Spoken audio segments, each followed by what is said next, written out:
Pemantauan dan Pengendalian Penyebaran COVID-19 Kota Palu akan merilis updating data pemantauan COVID-19 Kota Palu. Yang pertama, kasus pelaku perjalanan sampai hari ini dilaporkan bahwa yang telah selesai dilakukan pemantauan untuk masa 14 hari sejumlah 1.482. Sementara yang masih dilakukan pemantauan untuk masa 14 hari sejumlah 174 kasus.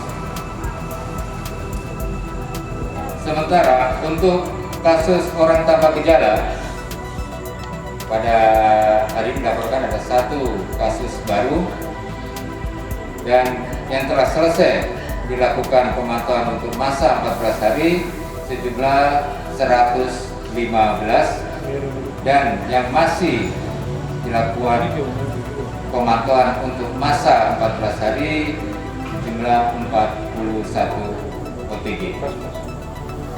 Selanjutnya untuk kasus orang dalam pemantauan ODP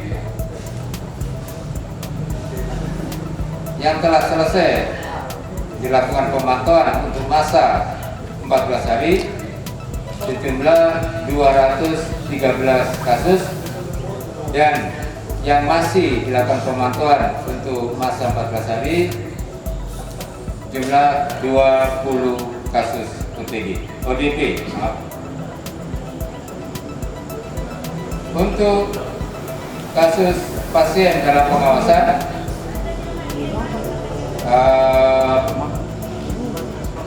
kita sudah berkurang 1 kasus PDP lagi dan dinyatakan memang COVID. Jadi yang masih dirawat di rumah sakit untuk PDP Kota Palu sejumlah 14 kasus.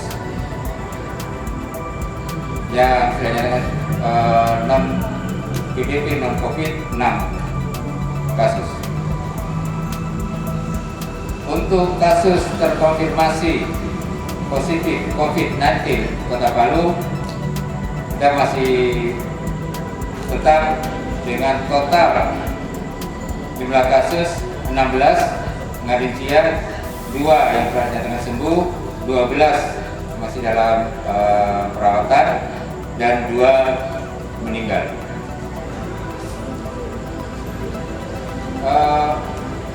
Informasi untuk screening atau deteksi pelaku perjalanan di pos-pos pemeriksaan di pintu-pintu masuk Kota Palu.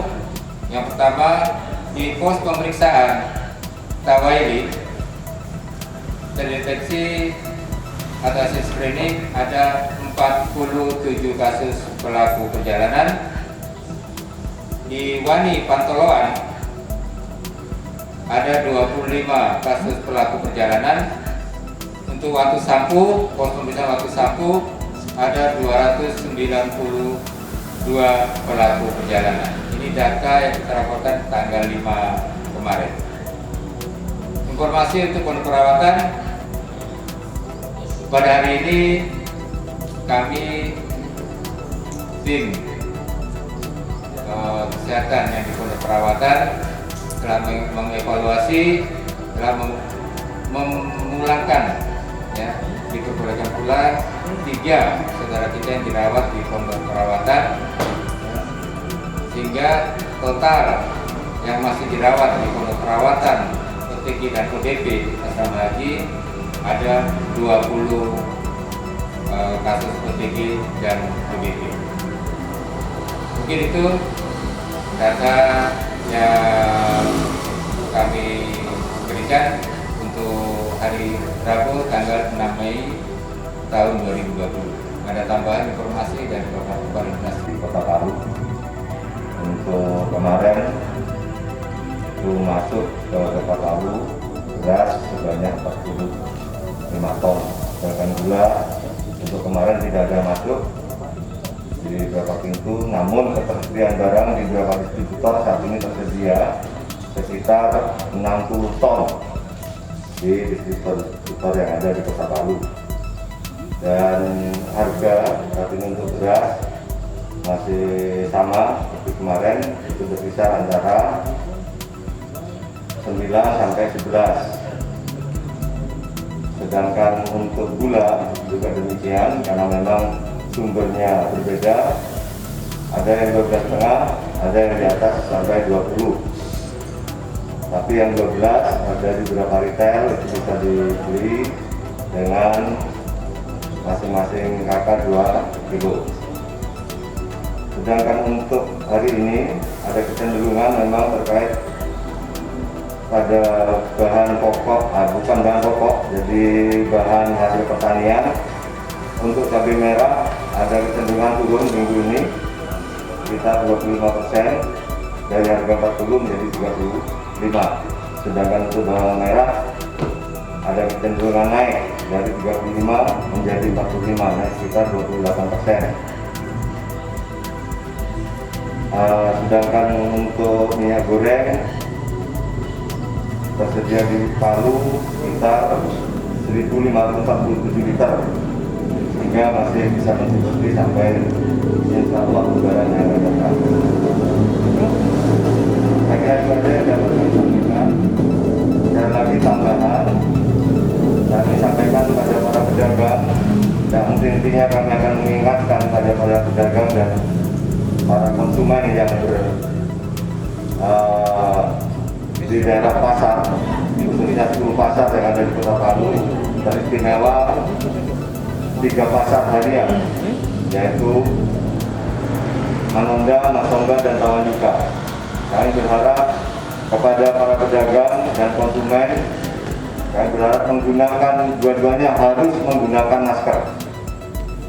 Kami akan melakukan tindakan tegas pada konsumen maupun pedagang yang tidak menggunakan masker, sehingga kami berharap pasar tidak menjadi tempat transmisi lokal untuk di Kota Palu tentang COVID-19 ini. Sehingga kita berupaya untuk mencegah penyebaran COVID ini melalui pasar-pasar tradisional yang ada di Kota Palu.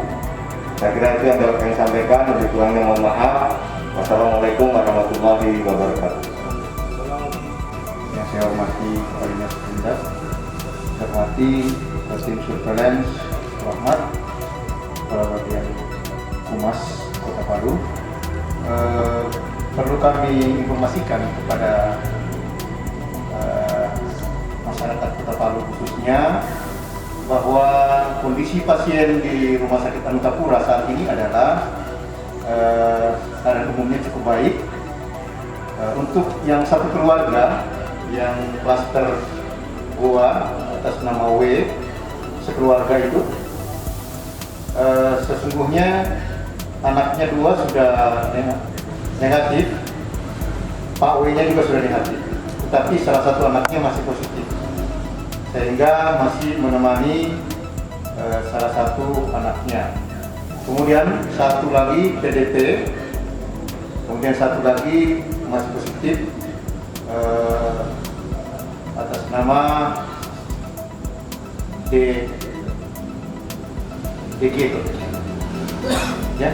Kemudian berarti sisa 2 yang positif yang kami tinggal menunggu swab yang keduanya.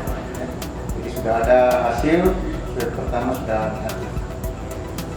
Kemudian kami perlu memberitahu kepada kita semua bahwa kita jangan lengah dengan stagnan-nya atau kurva datar yang sementara ini stabil, khususnya di Kota Palu. Jangan sampai kita dengan tidak adanya peningkatan terkonfirmasi positif sehingga kita menurun kinerja kita dalam khususnya tim surveillance. Kami berharap tetap kerja keras semuanya, tim termasuk tim disinfek di kelurahan-kelurahan atau di tempat-tempat umum itu tetap harus berjalan, harapan kami. Dan juga harapan kami dari tim media tetap mendukung, memberikan informasi positif kepada masyarakat bahwa kurva datar yang terjadi pada 3 minggu terakhir ini merupakan bagian dari upaya kerja keras kita. Saya yakin bukan faktor kebetulan, tetapi memang hasil daripada kerja keras dari tim surveillance yang melakukan tracking dari seluruh keterkaitan dari apakah itu dari perjalanan, apakah itu dari pasien yang terkonfirmasi positif dan sebagainya. Saya kira demikian, lebih kurangnya mohon maaf. Terima kasih atas perhatian semua. Assalamualaikum warahmatullahi wabarakatuh. Saya ingin menambahkan apa yang disampaikan rekan-rekan tadi, bahwa ada pesan di WA Posko Induk Satgas yang menanyakan apakah saudara kita yang sudah sembuh, dinyatakan sembuh dari COVID-19, apakah bisa beraktivitas keluar rumah. Jadi kami menyampaikan info dari Pak Dr. Rohmat sebagai Ketua Tim Surveillance. Jadi saudara kita yang sudah dinyatakan sembuh sudah seperti biasa dapat beraktivitas kembali di luar rumah dan dinyatakan aman dari COVID-19 dan tetap menjaga protokol kesehatan dengan selalu menggunakan masker, rajin mencuci tangan dan selalu menjaga jarak. Mungkin itu saja penyampaian saya. Wassalamualaikum warahmatullahi wabarakatuh. Sekali lagi kami terima kasih kepada seluruh masyarakat Kota Palu dan khususnya juga awak media yang intinya selalu memberikan informasi positif dalam pencegahan COVID-19 di Kota Palu. Lebih kurangnya kami mohon maaf. Sekian, terima kasih. Assalamualaikum warahmatullahi wabarakatuh. Tiga COVID.